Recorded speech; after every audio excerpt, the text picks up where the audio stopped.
If you ever felt like an outsider in traditional religious spaces, or if you are currently walking through a season of intense, exhausting transition, this episode is your green light to breathe.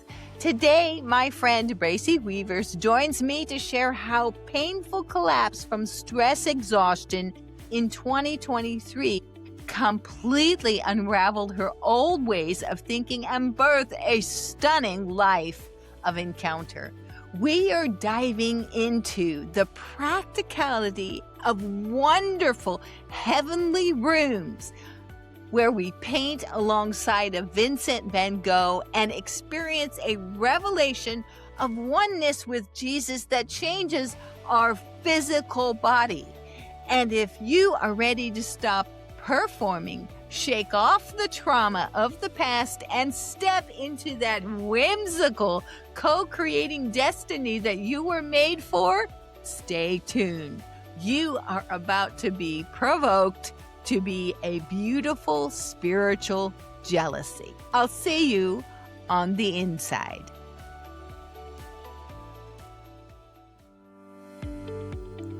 Hello from the Pacific Northwest. This is Kristen from KristenWambach.com, and you're listening to Interviewing Jesus podcast. Answer me this. How does a Baptist farm girl from Oregon stumble upon the mystical nature of Christ, the love of God? If you're like me, Jesus has redefined what you used to say yes to. Join me and my guests on a mystical journey. But before we talk about the spiritual woo-woo, you need to know I am totally sold out to Jesus. It's amazing what the love of God reveals.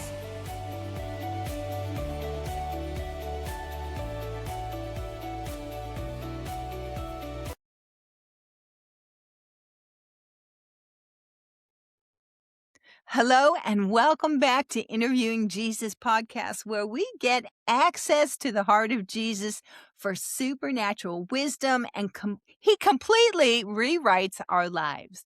I'm your hostess, Kristen Wambach, and today's conversation is going to be incredibly special and a whole bunch of fun.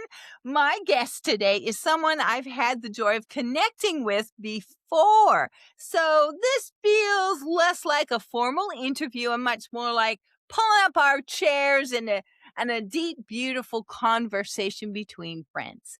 Bracy Wevers is a multifaceted artist. She is a musician, a songwriter, a recording artist, painter, and now an author. Yay! And she is a light worker and a called out voice who passionately moves in the heavenly realms, trusting her spiritual intuition to usher her into a beautiful new era of awakening.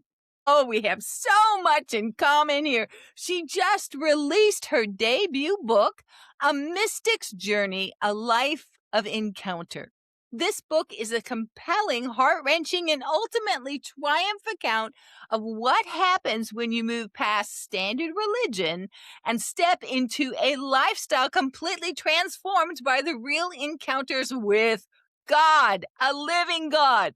What I love most is that Bracy doesn't just create art, she lives it. She's like a walking paintbrush here, folks. And in fact, she painted the gorgeous artwork that sits right on the front cover of her book. Bracy, my Washington mystic friend, welcome to the show. It's so wonderful to have you here. Woo! Thank you so much. I really appreciate being invited. This is very special and precious.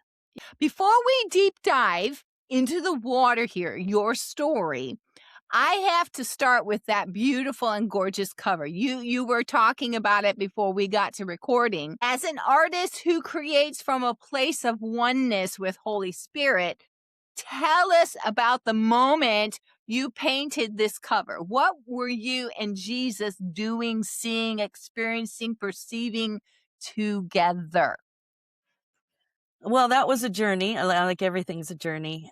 I had actually, I'd been painting for about 7 or 8 months. I had just started painting 2 years ago. It'll be 2 years in November. And I have two daughters who are graphic designers. And so I asked one, and she's like, I don't know. The other one's like, ah. And so the older one goes, Mommy, you should paint your cover. And I was like, you just don't want to do it. And she's like, no, that's not what that is. So she kind of forced me to paint it. And I didn't have the skill or like the knowledge or the confidence, to paint it. And so I went into Gemini and Google, and I wanted to make it a Van Gogh-y kind of feel on it. And so I just went through these prompts and ended up with about 5 pictures uh, that caught my eye. And I really liked, and this part turned into that. So I started painting, got the background, and used the colors that I love, the phthalo blue and the phthalo green. Oh my gosh. And started to paint the portal. I call it a portal. Hmm. I think it's several portals. I agree. I was going to ask you how many ringlets are there. So, Well, there's 1, 2, 3, 4, and then the big one. But it's like a entering in, but it's so I'm painting, and I put on Hertz frequency. And there's this guy on Spotify that does the solfeggio thing mhm, and walks you through a whole bunch of Hertz frequencies. And so I'm sitting there, and I feel, and when I was first painting, my ancestors and my cloud of witnesses would show up, because I think I should have been painting for a long time. They're like, "Oh, finally, you got your brushes out." And I'm painting the portal, and there's these just thin little lines that I'm making. I knew I needed to have it like a concentric thing, not like a mhm, snail, but just rings of whatever. mhm, And I had just gotten a feathery type brush, which I love a lot. And I started to paint the outside, and the angels are like, no more. And I'm like, "Oh, you mean like this?" And they're like, "No, no, no, no, no, more." And they're all going, "More, more." And I'm painting, and I finally just started whisking it out to the edges, and they're like, "More." They're like, and I'm like this, and that's how it ended up being so big. It wasn't that big before, but yeah. So that's all the feathering, mhm, and it's kind of a zone. So, okay, my husband gave me a gift card for a painting class. mhm, And I was so nervous because I can go in my music. We all have kind of rooms where our experience is, I guess. mhm, And my music room is full. I can go in there and tap into it. But I went into my art room in the heavens, or whatever you want to call it, and there was nothing in there. It was all empty. So I'm like with my brush at the beginning, and now it's kind of full. But I didn't have anything to really like. I didn't have any experience, right? I didn't have any confidence, and my negative self-talk was going on and on. You suck, you don't know how, and nah, nah, nah, nah. And I'm like, because I don't negative self-talk, but gosh, that was horrendous. So I started putting on Hertz frequencies just to kind of, I'm like, let's see what this does, right? And every single time, I mean, heaven would show up, but others would show up. I really love Vincent van Gogh, and he showed up one time, and I was like, how do I do this grass? And so he was showing me how to paint. And it's like ancestors show up and mhm. angels show up, and all of a sudden I'm painting, and 4 hours goes by, and I'm like, oh, I gotta go eat dinner. And so it becomes this experience like happens when I sing and do worship and record songs and Mhm. play and stuff, which is interesting because I find that from painting, it's given me this confidence. I don't know, maybe you'll know, because when you sing and play and write, it's like immediate. You don't see like a validation or whatever. You don't, but with painting, it's a validate. You look at it and go, whoa, Mhm. and every single painting, I'm in it going, I can't, I hate this. And she's like, step back. And I'm like, oh my gosh. You know, so Mhm. it's given a confidence that I didn't have before, which is interesting that the other things didn't do that. Like Mhm. publishing the book or singing, or it didn't give me that thing that painting does. I don't know if painting is in another realm of like your brain, like music is in a different part of your brain, but Can I just pause our conversation for 1 second? If you're listening to this and you can feel your heart start to stir, do me a favor. I want you to be a part of this mission. Hit the follow button and subscribe. The reason why I ask is that as we grow this community, it allows me to bring even more profound voices and exclusive access to the heart of Jesus directly to you. I am so honored you are here with me, and I don't want you to miss a single Monday morning tool we have coming next. It probably is because it's tied to your kinetic. Probably is. right. But it just came out that way, and it came out, I was really proud of it, and I thought it was finished. And I took it to my painting teacher. She's in Camas. She's absolutely amazing. And I was really proud of the color that I had mixed for the trees. And she's like, she takes my brush and she'll sit down and, she'll paint in your paint. And I'm fine with that. But this time she went over my trees and I was sitting there going, Those are my okay. trees. Okay. And she goes in there with the dark and I'm like, and she goes, it's Yeah. okay. Just hang on. Just breathe. And then she comes in with the back of this. Uh-huh. And then the sea of glass opens up. And I was like, Mhm. oh my gosh. Okay, that's it. That's it. Mhm. And it Mhm. was like 4 strokes from her. Mhm. Yeah. Anyway, To get so the light behind is really a lot of practice to get the light behind. yeah, we have to do the dark front Huh? and the light yeah, so, it's all learning and I love it. Yes. Now, Bracy, for our listeners, I am going to bring in, because you said a lot right there, and I want to pull those little things. Now, Okay. we are talking mystical here today. And this doesn't surprise you if you've been listening to my channel for a while, but let's clarify the word mystic. And my favorite quote is from Prophet Paul Cain. He says it's better to be a mystic and be different, because if being a mystic means you see the invisible, hear the inaudible, and feel the intangible, then I want to be a mystic. And so, just to let everybody know, and I was taking notes here immediately, Bracy talked about the cloud of witnessers, her ancestors and family, and that she had an art room in heaven. I'll say yes and amen. When you step through the veil that Jesus rent with his life and his obedience for the love for us, you step through that veil and hello, there is heaven. And God develops our spiritual perceptions, seeing, hearing, tasting, painting, everything. And then we see what he has prepared for us and get to engage it. Anything you want to add on top of that, Bracy? It's been it's shocking to me that I can even painted that. So, I take a painting class Tuesday nights with Alita Art in Canvas, and if you're in the area, do it. And she makes everybody paint the same barn, and she teaches you a little bit of technique and color mixing and stuff. And painting is like up close. You're looking at it, and it doesn't look.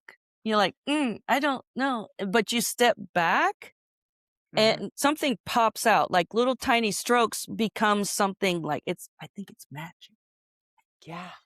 Like color, and I gasp every time. Like when I first mixed turquoise, I Uh-huh. mean, I still gasp when I do it. I'm like, oh my God, how do those 3 do that?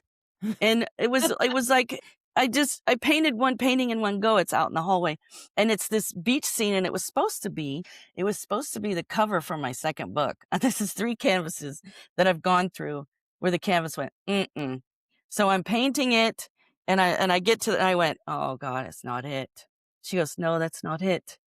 She goes, try this. And I did it, and it came out to this beautiful water bluey thing.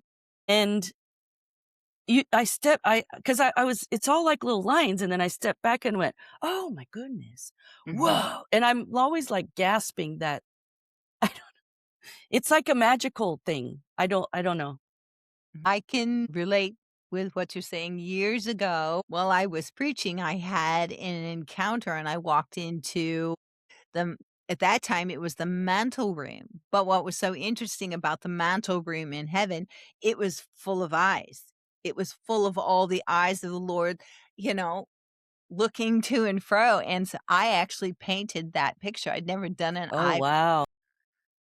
I will post it in the YouTube. I'll put it in the YouTube so you guys can see it. And I just went, oh my gosh. But God loves it when his kids create. I've been saying this for, a long time. I don't want to ever not be overwhelmed. Like every time something manifests, or every time something happens, or magic happens, or things, synchronicities and all that stuff. And every time I'm like, I don't want to ever stop, like, and especially in my painting, it's like I step back and just go, how did that even happen? And what's interesting now is that I'm trying I'm trying to paint the cover for my second book, and so I went and bought some. So I've been in the cheap canvases, right? Because I was like a student, and then I went to the second tier, and now I'm in level 3, which is a different kind of canvas. It has a wood back and all that stuff, and they're over there because I don't know if I'm ready yet. I have to go through my other canvases before I can actually move on. That's what it feels like to me. So these have to be more intentional, right? I haven't been intentional. I've just been painting and kind of, where should I go and what should I do? And, well, let's put this color here and let's see what orange looks like in there. But now I feel like I need to be like more, intentional in what I'm producing. Cause I think we all make an impact in all the things that we do, right? So, you make an impact in your voice and what you write and what you sing, what you produce, your book, what people read. And so the paintings have an impact, I want people to go into heaven. I want people to have that experience that they look at it and go, whoa, they sit there and go into some kind of encounter. So, yeah. Yes, definitely. Definitely. In your experience, what is the difference between, I'll say, religious journey where you began and now a mystical encounter with the person Jesus? Oh, that's an interesting one. Well, the religious part, I now call the matrix. And I was in ministry for 30 years. I thought I was on the edge, right? I'm doing Tehillah worship, the progression of learning what spontaneous is and what Tehillah worship is, which is a Hebrew word for, it's one of the 7 Hebrew words for praise, and it's the word where God inhabits what you're seeing. So you'll sing a song and then you'll launch out and you'll feel the weight of his presence hit that. So we used to do just that. I'm like, let's get rid of the songs. Let's just do that. So we do that for like 4 and 5 hours. This last house of prayer that I started, and so it all shifted. What is that? It's Tehillah on the very last page of my book for 440.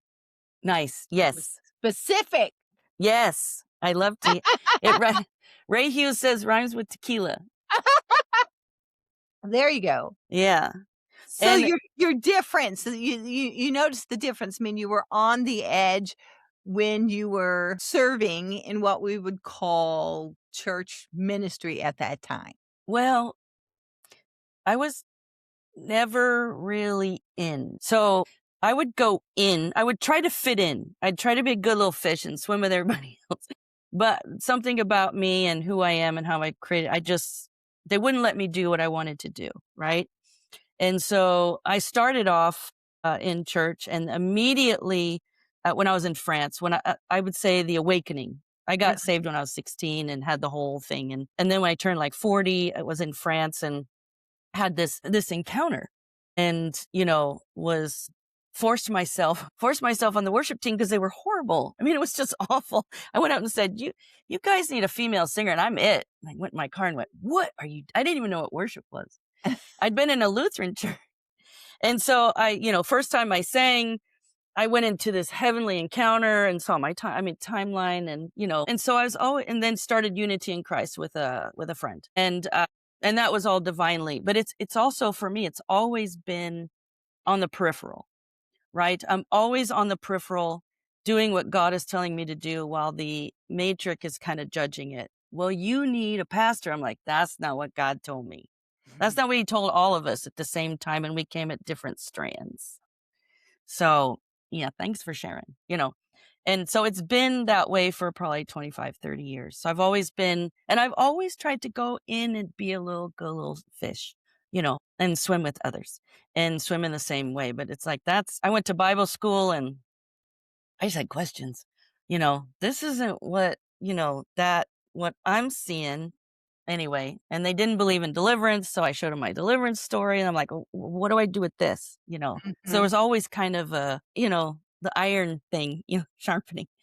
And I'm sharpening a lot for people, I guess. I don't know. But so I've always kind of been on the outside, but still on the fringe, still on the edge, but still one foot in the matrix and one foot in becoming a son, I think. Mm-hmm. And I think that's what's happening right now as we head into this new age of Aquarius, into this new era that we're all awakening and we're waking up. But the real unraveling happened in 2023. I dropped Northgate House of Joy, which was when we were doing events and monthly, 4 or 5 hour spontaneous Tehillah worship, which was shocking because we would sing things and then they'd show up in the news. One time we went in and rescued all these children, and on the news, then the next day, 2,500 children, it was just like, are we like, it was weird. Every time we'd have something like that would validate what we were doing. And so I dropped that, and I had to drop it. I was a middle school teacher, and I don't know if that's enough to say that right there. But I thought you were special needs middle school. No, I was ELL, ESL kids, foreign kids. Yes. Okay. And that period I call my smoking and cussing phase, because it was very difficult and very hard. And I thought the smoking was going to help me. And it actually might have, because it was so hard. It was so hard. So I retired in June 2023, and I collapsed. I had PTSD from a couple of things that I taught at a naughty school. I mean, these kids, I'm telling you, behavior, 80% reduced lunch. It was just, I actually love that anyway. And my kids were great, right? They were still, I could still I'm going to email your mom, I'm dear Mrs., and they'd be like, no, but it was the general population that was very scary kids. So I had PTSD, I had stress exhaustion from all the tension and the pressure that was going on at the moment. I was in deep survival mode on all levels. I was pressed on all sides. I don't even know. I look back and I don't even know I don't even know how I made it through. Bracy did such a good job. Oh my God. She was so strong. She held it, man. She held me through. So the day that I retired, I'm driving home and I'm crying, and I'm like relieved, and I'm like, I made it. I made the whole way home, and I immediately collapsed for 4 months. I was ill. I mean, I was on this I'll call my death. This is my third book. My death spiral. I was like everything. I knew I was dying. I knew I was dying. I could feel it. I could feel the pull of death coming for me. And so I just went to sleep. I slept all day, all morning, all afternoon, all night long for like 4 months. And in the midst of all that, I was seeing myself floating in the uncreated darkness, right? And just being washed and being, the breath just around me, holding me. And I was just, I was exhausted. I mean, it wasn't good. And all the things that the Lord had been teaching me, all the points of everything, I unraveled. I was like in a burrito, and I unraveled, and I fell to the bottom.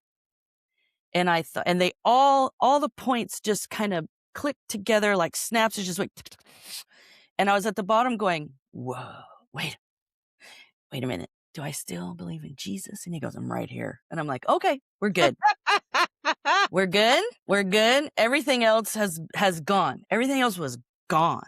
I mean, well, I mean, Ian Clayton started it with the unraveling our belief systems, right? Our sacred cows, and everything was like gone.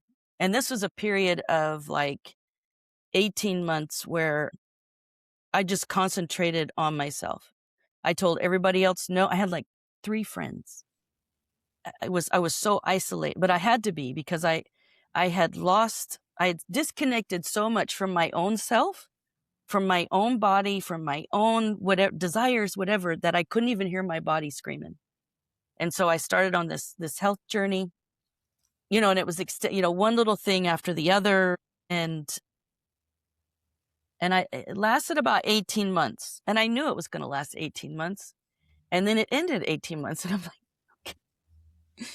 and then I went on this other journey, and now I know, like from today, from like right now, all that is over. It's all over. All that struggle and whatever that was. And so it's been a journey of navigating the things being put in my pathway, which are very controversial and not in the box or the matrix or even close to being there. And so the one thing that is important, I mean, it's fundamental, is that if you don't have a revelation of oneness, you can't grow into a son. That's what I think. And we sing about, oh, we're one, we are one, all that.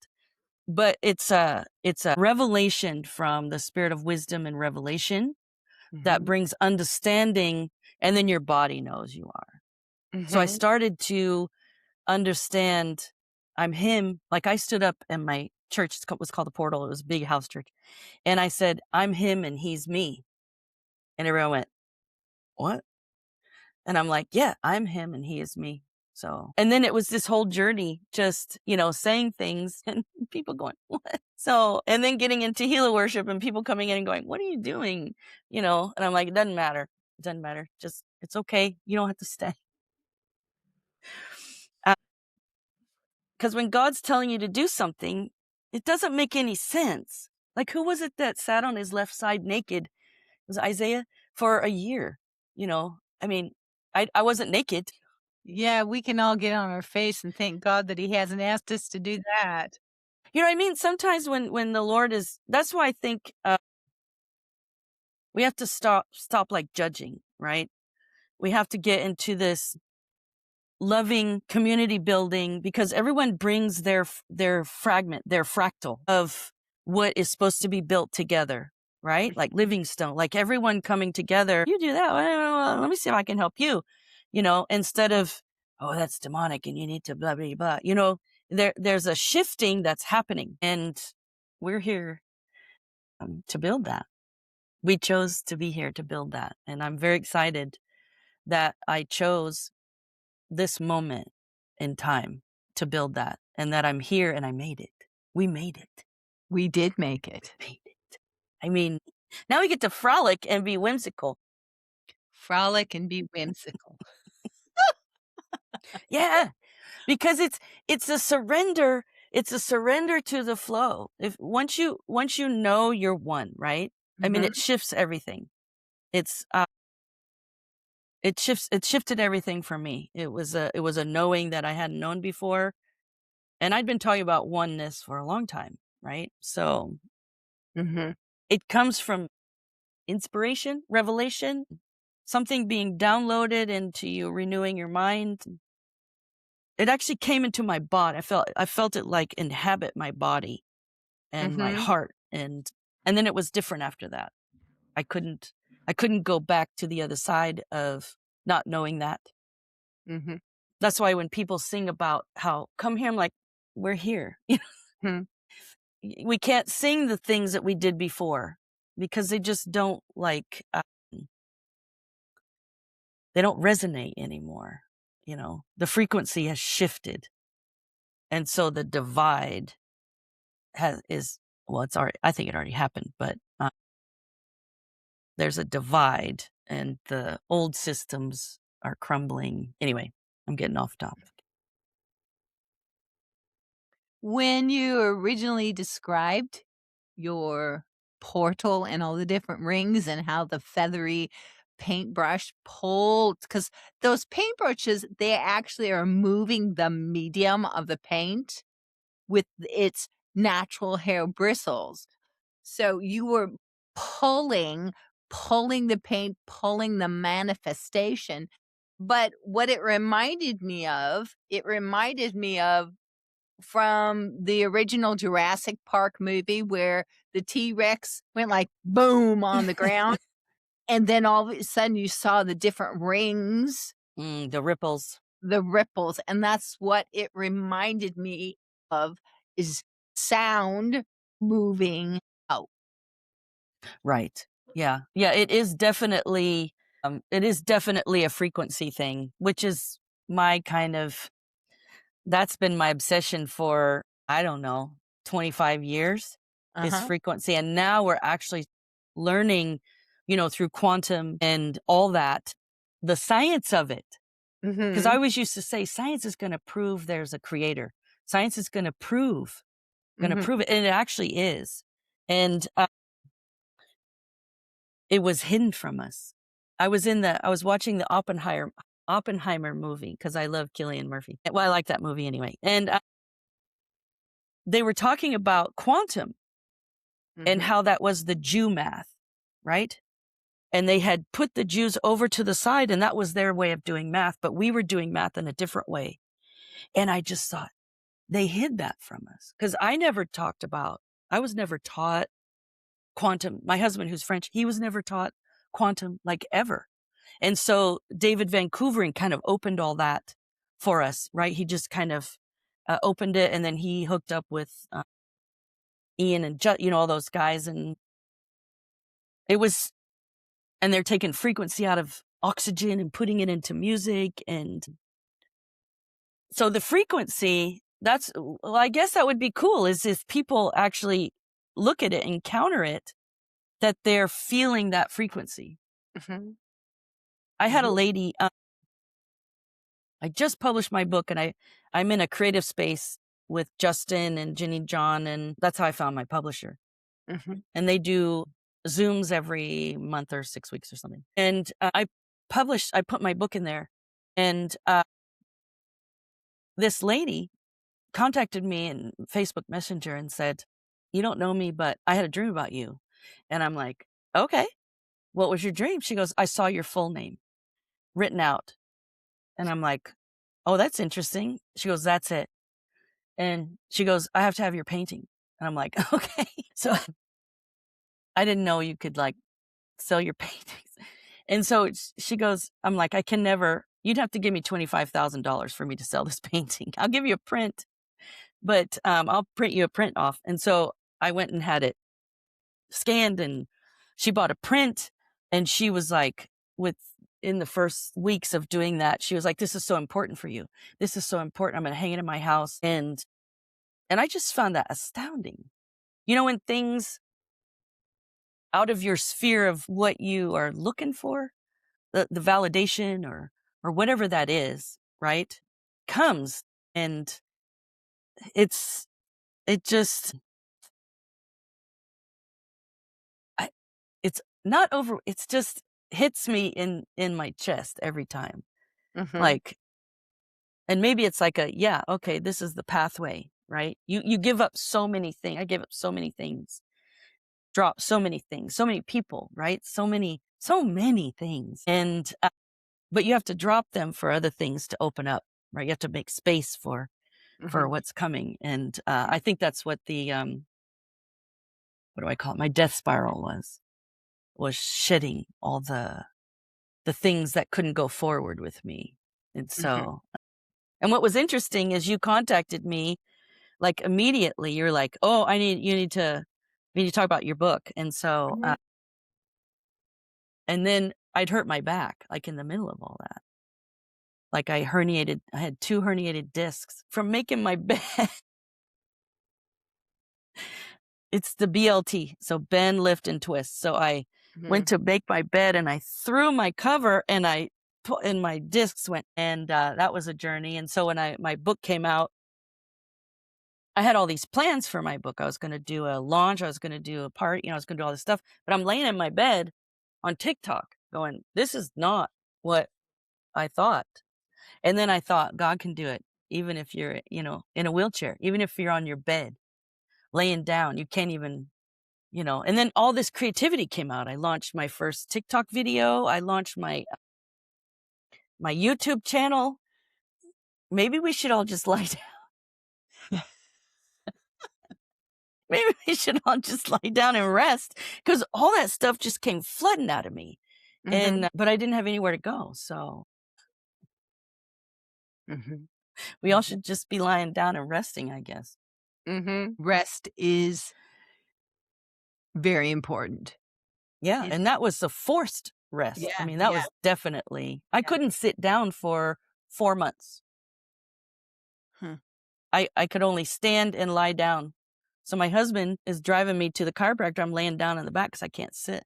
It was, anyway. Yeah. Your book points to finding our destiny on the earth. How does it do that? How did you communicate that to us? Take your experience and then you put your experience on the pages for readers to be able to perceive it. So one of the things I was recognizing, I'll give myself for an example. So I started 3 houses of prayer. I started the Northgate House of Prayer, and then I took over Vancouver House of Prayer. That kind of ended, and then I started Northgate House of Prayer, and that became Northgate House of Joy. And what I noticed is, so we know from quantum that our body has a song, has a frequency, right? That we sing a certain song. That's why we like certain things. People always sing the same kind of melody, same kind of sound, right? And so I find that, so for 20 years, I've been singing, "Wake up, wake up," hit those walls of tradition, what man made, every time I would sing. I'd always go there. And I think we each sing or speak about or create the same kind of message. I've looked at other people that were on my team and singers, and they're singing a certain thing, a certain aspect, certain facet, certain fractal of his image, right? His multifacetedness. We're singing that fractal, we're singing that part. And if you pay attention, which I don't think people are paying attention, I think people are outward looking. They're looking at other things. They're so the the shift is going inward and dealing with, first of all, our trauma, our shadows. I love my shadow. I love her so much. I embraced her, and that brought a lot of healing. And so the shift is the inward self-awareness, the focus on, well, I was forced to go inward, take care of my body, take care of what was happening in my mind, all the things that were shedding, all the paradigms and the mindsets that were gone and the paradigms that were shifting into this thing that I was just like, I'm gonna go frolic. I don't know. And people say, well, what do you think about that? I'm like, I don't know. I don't really care. And so I had to, because I couldn't I had to focus on myself. And so the self-awareness of discovering who Bracy is, right? Who Bracy is, and then moving into this divine feminine Sarah energy, right? I can feel it. And it was 2011 in Coeur d'Alene. I don't know if you were there at the Inn Clayton. Mm-hmm. And I was in the middle of Janet Hune, that painter, who's just absolutely amazing. I love her so much. I was sitting in worship, and I got drunk walking in the door. I mean, I could have left within the first hour. I was like, I'm done. And I'm sitting there in the back because I'm like, I gotta sit down for a minute. And the Lord goes, I'm shifting you from Bracy to Sarah. And I went, oh, okay, whatever. And I could see it. I could see, and now I see it now as Bracy and the masculine and the survival, being able to deal with all the things and all that, and then moving into more a divine feminine softness. And it's happening in my marriage. It's like this transition. But when you're focusing on yourself, which the church tells us not to do that, tells us we have to look outward, but you can't. I started understanding who I am and how I was made, and my shadow, the darkness, my beautiful light, dark self being healed. And I started to understand that I know that I'm here for my voice. I know that. And I know that from just being shown that. So if you're paying attention in your life and you're looking back, maybe you need to make a timeline and look back at, the different years. And I've done that twice now, and see where things happen, where trauma happened, where this happened, where it led me here or there, or not there, or not with those, or, protection of whatever. You'll discover how you're made, what your actual purpose is. Mine is to, and it's evolved. Now mine is to sing over the earth, to raise the frequency of the earth, Mm-hmm. to raise the consciousness of the earth, to awaken. And it's always been that, but it's different now. And so if you're paying attention to yourself, to how you move, how you breathe, how you go about your day, what you think about, where the weight of what you do, where it lands, where God is going, yeah, that's it right there. Or, yeah, not that. And it's subtle sometimes. Sometimes it's a big thing. But my voice, I remember when I was first learning how to sing spontaneously. And I did that because when I forced myself on the French worship team, all the songs were in French and I didn't know them. So I just went off. I'd never done that. I just started singing. This angel showed up and goes, sing this. And I'm like, okay, and he followed me around every time I'd sing so that I could, he would sing it. I would see it in heaven, and he's like this frolically little elf-like guy, and he would go on these notes, and then I would just sing those notes. Mm-hmm. And I did that because I didn't know the songs in French. It was all just I thought it was a mistake, but it wasn't. But if you're paying attention, oh yeah, I was going to say, okay, so I'm in my French church, teeny tiny church, and the musicians all had gone on vacation. So it was just me and this other girl, And she's like, let's just do a cappella. And I'm like, okay, I can do that. I can totally do that. So we start singing and I go off. And the next thing I hear on my left is Ewa, this lady's on the ground getting delivered. And so I would sing and I'd hear her and then I'd stop and she would stop. And then I'd sing. And this went on for like, I don't know. And she got up from the floor and went, don't sing anymore. And so every time I would see her, she'd go, that's too powerful. And then I was like, oh, whoa, there's something in the frequency in our what we're emitting that delivers, our aura, whatever. People come into our aura and, things are shifting and things are happening. So I think it's paying attention to your own self and how you were created and loving yourself, of how instead of hating on yourself, you love yourself and how everything about me is beautiful and creative. And he made me even all the edges, all the stuff that, might not be desirable. I don't know. But I love all of that. I love all that aspect about the fullness of each one of us, right? Is beautiful and precious and glorious. And and I think it's time for all of us to, open our, like Superman, open up ourselves and just not care anymore. Not care what anybody's doing. Just go create, go do what you got to do and find me because I'll create with you because I love all that. Maybe I think we can create a new word because when you say not care, that doesn't appropriately express what you just said because actually you care greatly and you're willing to let your care and your your divided focus. It's not undivided, it's a divided focus of, okay, God, here you are in me, and this is what we look like. That is totally caring.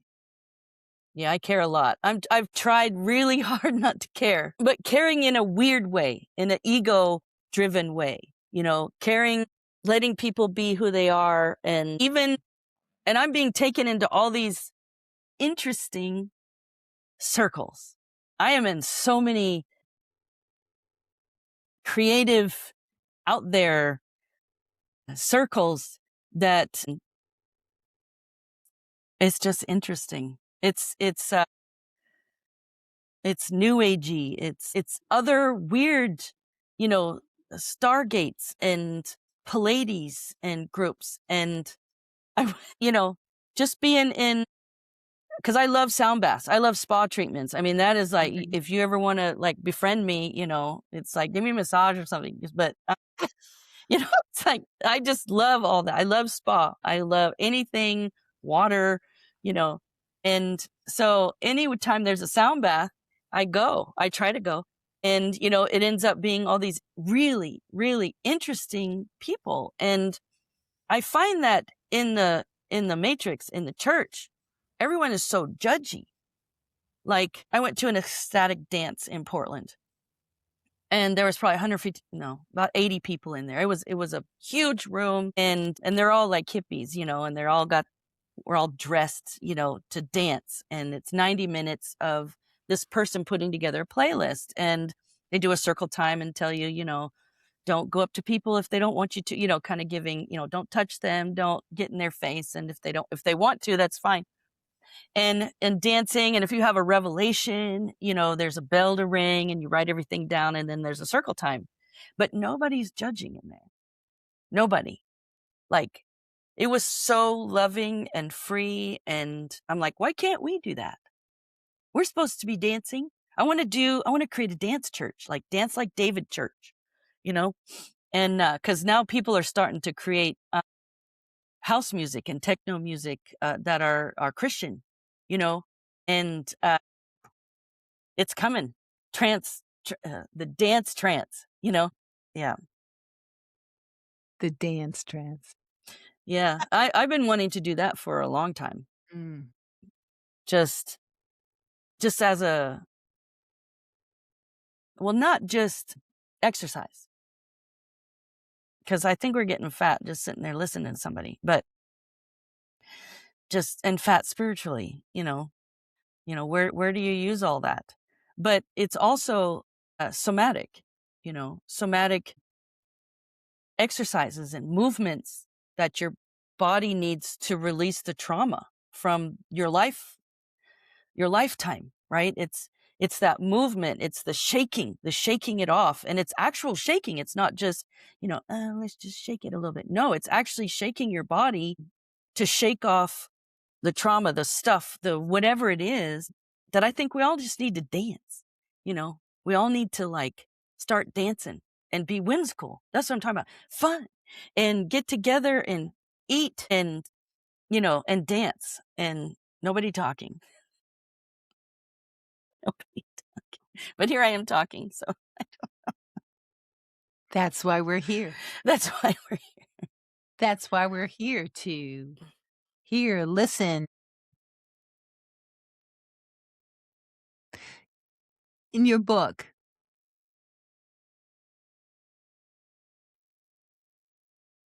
what's your favorite encounter in your book? Oh, goodness. I know.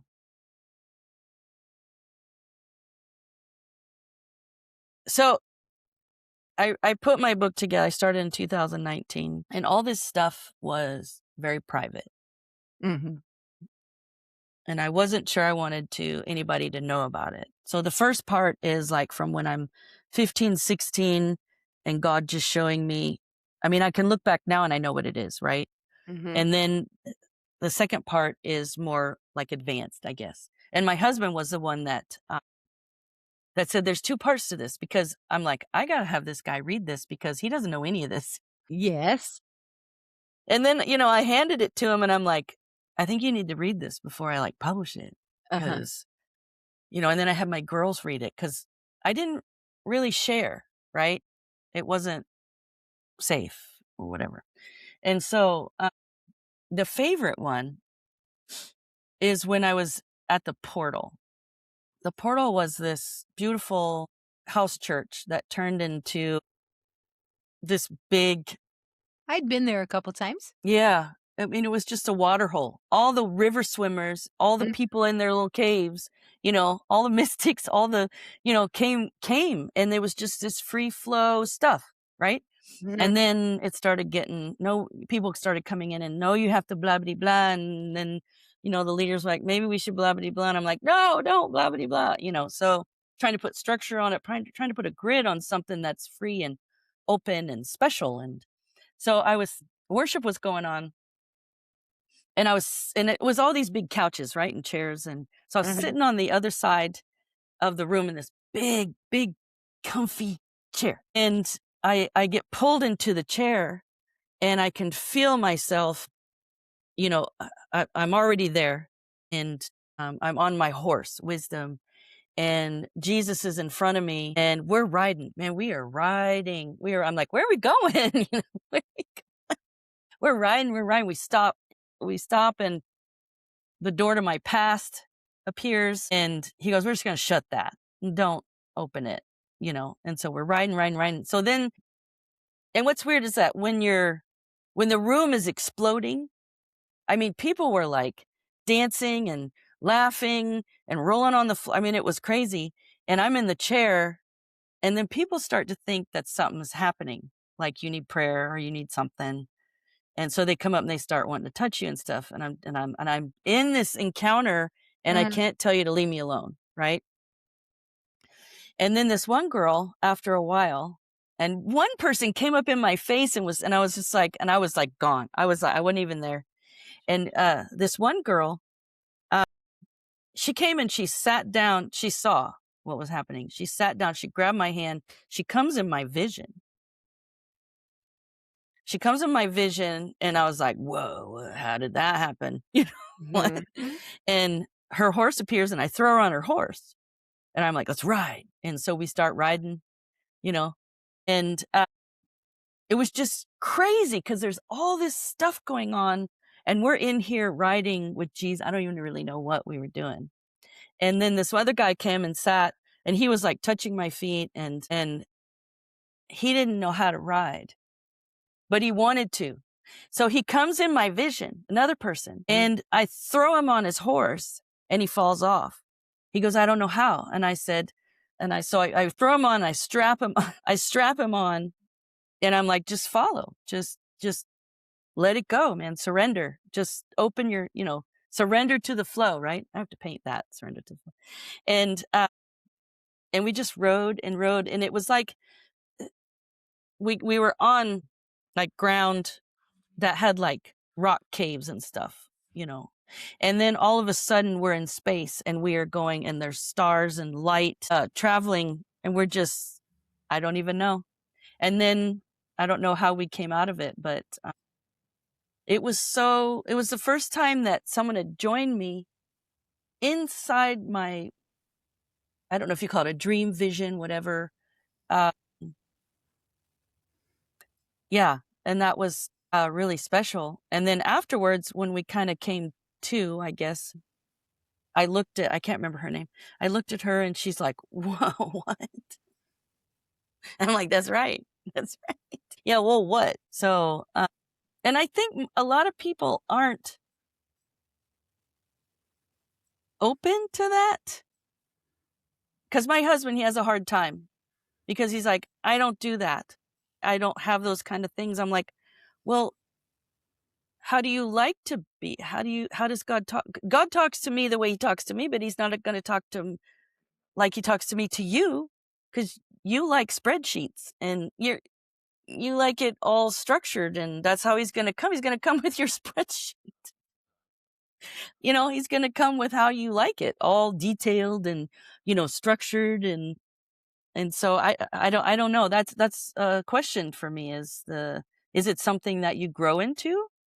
That you read some of these stories and you go, oh, I can do that too. That's not far off. Oh yeah, I did have that one thing that happened. And then maybe that'll spark some kind of, what is it IHOP used to say, provoke to jealousy, right? You have these instances where you, oh, God did this. And then you go, oh, I want that. Some people go, I want that, and that. No, some people go, oh, wait, I want that. I want that too. That's what this is for me. This whole book is to provoke you to want that, to have that. Kathy Walters is the first one that was like, this should be normal. This should be normal. And this should be the way that we live, having encounter all the time, living in this. And I think that's what sons do, is that we wake up and we learn how to, I call it manifest now. We used to call it calling the unseen into the seen realm. And then Ian called it frame your world. And then it's just manifesting stuff. It's just, but the church doesn't teach you how to do it. It's a journey learning how to do that. And so, yeah. I want to reiterate your encounter and riding on the horse and going through the different dimensions that you and your horse go, and you taking people with you. Hello, type and shadow of Mount of Transfiguration. So that's the coolest thing about Jesus going up and actually encountering himself, his immortal self. But the cool thing is that he took people with him. Right. Took people with him. Yeah. Oh, that's interesting. I hadn't thought about that. Yet he took people with him. Yeah. So it's like, hello, this is so good. You can always take people with you. Right. Yeah, I kind of stopped wanting to take anybody with me, because I used to have open arms. Oh, let's go forward. And people will bite you if they don't want, and it's more about, it's been a switch for me, like being an example, instead of going, oh, let's all go forward, and letting whoever wants to do that. And I think the ones that want to do that will find us, right? Instead of putting myself in positions where that's not happening. That's, for me, is the big shift in the last, I'd say, 18 months, is letting go. Well, I was I only had 3 friends. Everyone else just kind of, I don't know, they just disappeared. I was like, I have 3. At least I have 3. And it's very supportive and very encouraging, especially through the whole journey. But it made space for what's happening now, and I started, speaking out what I want. I want this kind of community. I want these kind of people supporting and loving and encouraging and building community together and frolicking and being whimsical and eating and sharing and nobody jealous of one another, nobody looking at somebody going, you can't do that, or that's not in our manual, or so it's opening up this whole community for me of people that I've manifested, that coming to me what I desire, right? And those kind of relationships and those kind of people in my life that can handle, I don't know, I think there's such a separation right now of the divide. I mean, it's been happening, I think, since the Mayan calendar ran out. This is just me. And the divide and coming into this new era, it takes a long time. It's not just one day that we head into the age of Aquarius. We're actually right here, right now. And I know I chose it because this is like exciting. This is exciting because we're here like to build with each other and build community together. But you do have to let the old go. You do have to let that go. So, yeah. This is so refreshing. Refreshing. Thank you. Thank you. Thank you for allowing me to be free in my expression, You're very welcome. which is not always the case. Mhm. And it's very refreshing that I'm able to do that, because I think speaking and the hidden things inside us, right? These are dear, precious things in my heart. And when you start to express that, those who are attracted to that come towards you, and they may not look like you want them. They might have, they might, might look different. It's Mhm. I'm in these communities with these people who they might not, their sources, let's call it, their source is different, right? And so I'm in there and I'm just, here, buy my book. You know, Yes. oh, mystic, and they're grabbing it. And then, how'd you like it? In fact, one girl, she's amazing. She's the one that does sound baths, and she was reading through my book, and because I had in the front, I talked about Yahweh, Mhm. and I wasn't sure what her. I didn't ask because I felt her. I felt her frequency and vibration, and she's actually changed my life. I'm telling you, just shifted everything for me. And she got my book and she was like, Yahweh, Yahweh, I knew it. I knew it. And so I was like, okay. And then she started talking about the Seraph, the publishing, and how she's seen the seraphim and blah, blah, blah, and she goes, I got to talk to you, about all this. So it's, I remember we used to like Doug Addison was like, you need to locate people, and he would do this thing where you locate people, but I'm not locating anybody anymore. I know that I'm divinely protected. I know that. I know God saves me from doing things I shouldn't do, that I want to, that being around things, and, I'd go to places and I go, I don't want to be here, but now I don't, I'm protected from, I think we all are, right? And it's the frequencies that are attracting each other. Like, you can't be over here with that because the frequency is not right. It doesn't mean they're bad or they're whatever. It's just a different frequency than what I'm at right now. And I find that really refreshing and non-judgmental, and no pointing your finger. I was in some weird thing. I don't even know how I got there. And they were doing some stuff. And I was like, and I'm sitting there and I feel Holy Spirit behind me. And I have a huge angel. I have Michael behind me and he's always got my back. Yeah, thank you so much. And I feel the Holy Spirit wrap around me and I'm like, what's going on? What's going on here? Should I leave? He's like, no, just listen. I'm like, okay, but I'm not going to do that, what they were doing. And he goes, no, you don't have to do that. Just sit here and listen. And I was like, okay, I can listen. And I just felt him kind of giggle. And because I'm like, oh, I want to know, I want to know who I'm supposed to reach with what I'm doing. And it's going out into these areas that, whatever. Yeah. You think you're a Stargate? Man, so am I. I'm a Stargate. Somebody called me, what did they call? They call me an ascended master. And I was like, what is that? And then I thought, yeah, I am. Tell him I am.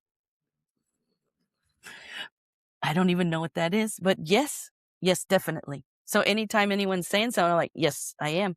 I am. Yes, I'm all of it. We're all of it. We just have different expressions.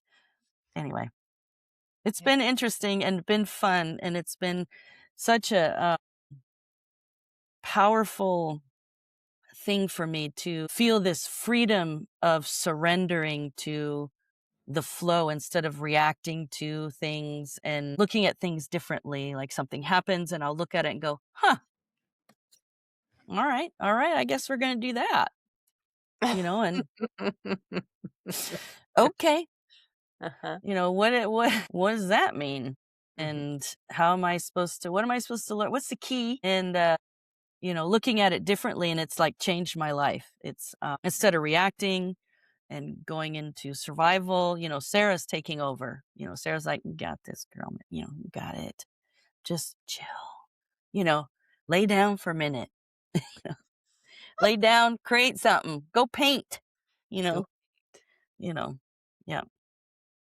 Go paint. Yeah. I have one final question here. This is interviewing Jesus, right? Right.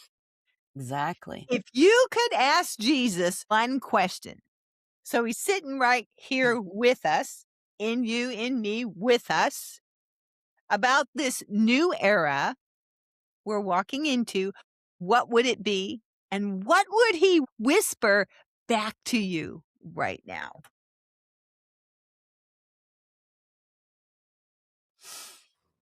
My question, I don't even really know if I have a question. I feel such a foundational grounding that's happened in the last 3 years that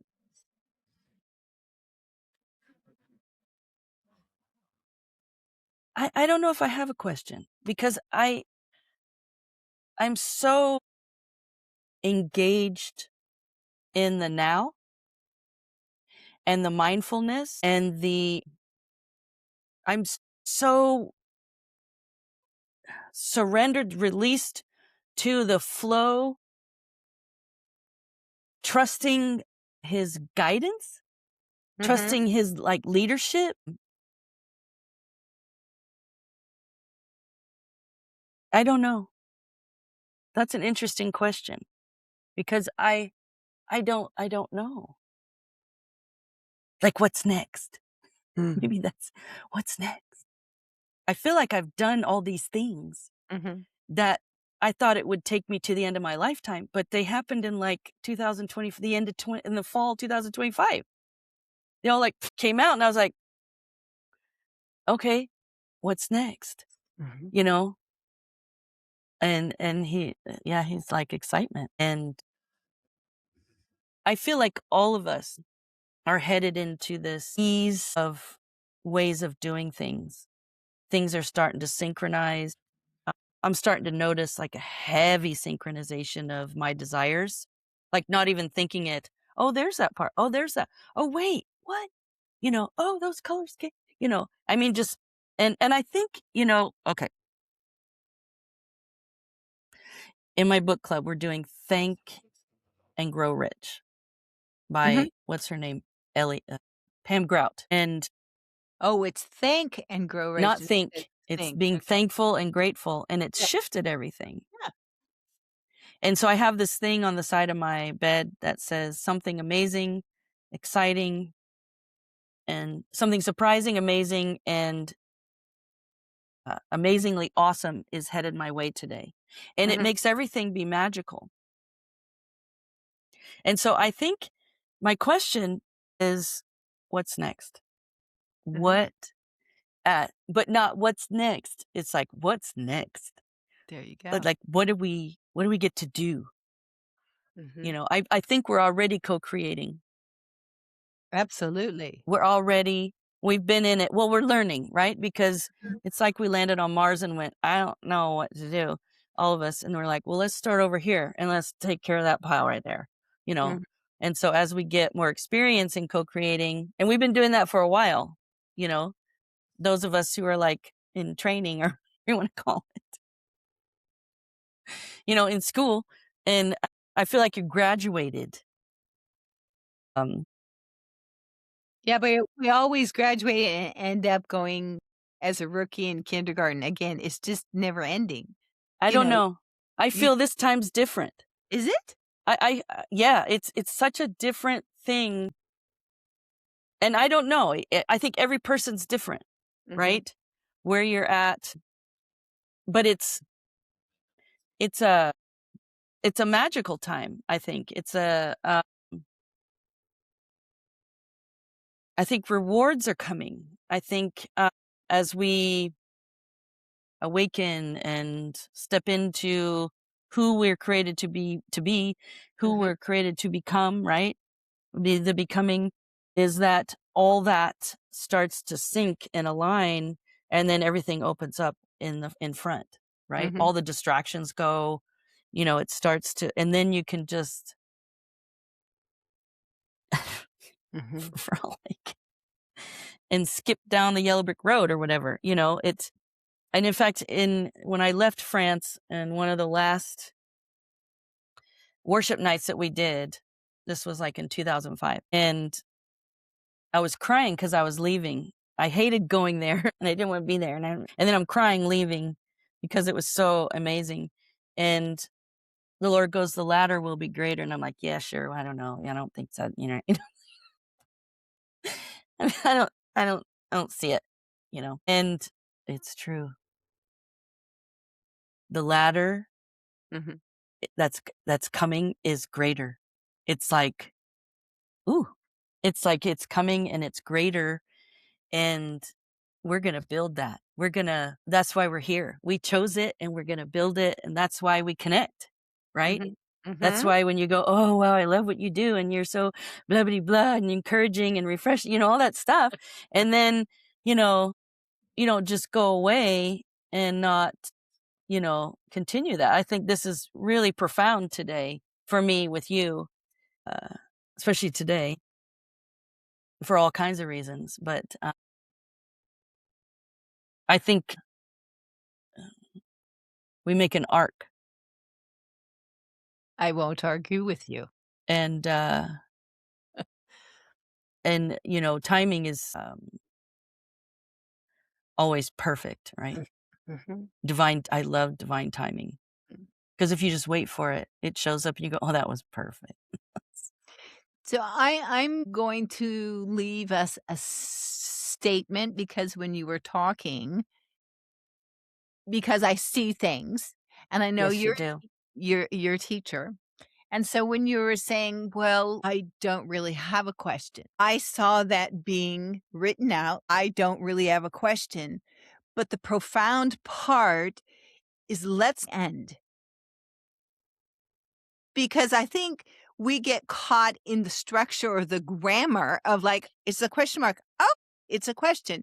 What happens if we remove the grammar of the way that we always began, entered into, anything and just had the freedom and courage to be brave enough to let the sentence continue on.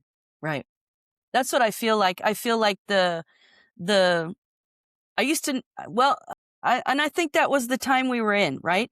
I used to do, and then I could see ahead, right? Mhm. Because that's what I'm building towards. I could always see ahead. Uh-huh. Always. I Mhm. always knew where I was going. And now I don't know. I just don't. And I don't know if it's because I don't really care anymore. Because I know my pathway is different than what it was. Sarah is the energy of her is different than Bracy. And I think we're in a different time period. It's time era. I don't even know. Words are so lame sometimes. We're using old words to describe like where we're headed. And yeah, May I share this one point with you, Bracy? absolutely. I think you're getting kinda close to painting on that what was it, a number 3 canvas? Yes.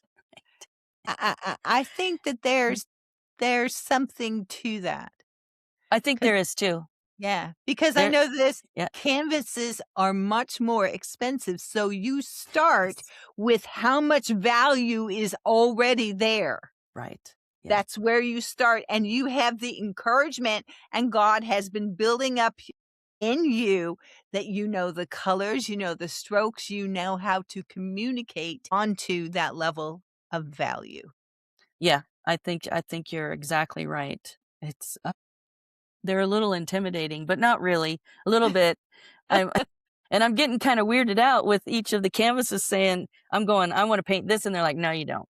It's like, what? No, I want to paint the Van Gogh church. No, you're not. You're going to paint the sea. We've had such a refreshing and free conversation. Bracy, how can our listeners connect with you and how can they find your book? Well, my book is on Amazon and there is a code, there's a link, I think, for the book. And no matter where you are in the world, you can find it. It's in like 20 different places in the world. My husband went and searched for that. It's in Mexico and Greece and Australia. And he's like, oh my God, it's here. It's here. It And is. so, yeah. And those links will be in our show notes to make it easy for our listeners. And you can And also, if you yes, want to order a print of the painting, you can do that too. Just, you can message me on Facebook or Instagram, or uh-huh, I'm on TikTok too. I just started my YouTube channel, like October, November, I think.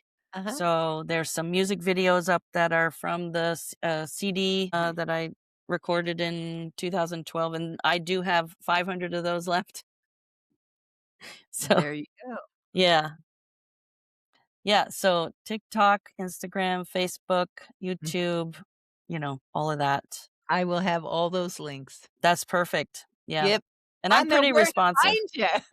You know where to find me. Yeah. Thank you so much for the blessing of hearing your heartbeat today. Thank you for giving me that opportunity. I feel my heart is glad. Good. And I just, as people are moving forward in their life, switching the way you think about yourself, the thoughts that are in your head, the affirmations you want to, you think, oh, it's just little stuff. It's very, very important and it's important for your future and for you coming into being confident to who you are and who you're becoming. Mhm. Because we're all becoming, right? We're all moving, we're all growing, we're all evolving. And so I would say just be careful of your thoughts and the way you talk to yourself and how you take care of yourself. It's very important. You're needed. And no matter what age you are, it doesn't matter. Yeah. Thank you. Thanks, Kristen. Wow, what a deep, refreshing, non-judgmental space we got to sit in today. Bracy, Thank you for sharing your heartbeat with us so transparently. Listeners, if there is one thing to carry into your Monday morning from Bracy's story, it's the image of her riding on the horse named Wisdom alongside of Jesus. The reality that Jesus is inviting you to ride along and take others with you. It is time to let go of the matrix of survival, stepped onto your own level 3 canvas, and trust the divine frequency of who God made you to be. Remember, you do not have to carry the pressure alone. Sometimes the most spiritual thing you can do is simply lie down, rest, and let Holy Spirit catch you in the uncreated darkness. All of Bracy's links, including her beautiful book, A Mystic's Journey, her original art prints, and her music, are right down in the show notes below. Go grab yourself a copy, dive into your own encounters, and as always, stay spiritually brave. I will talk to you again next time. Bye now.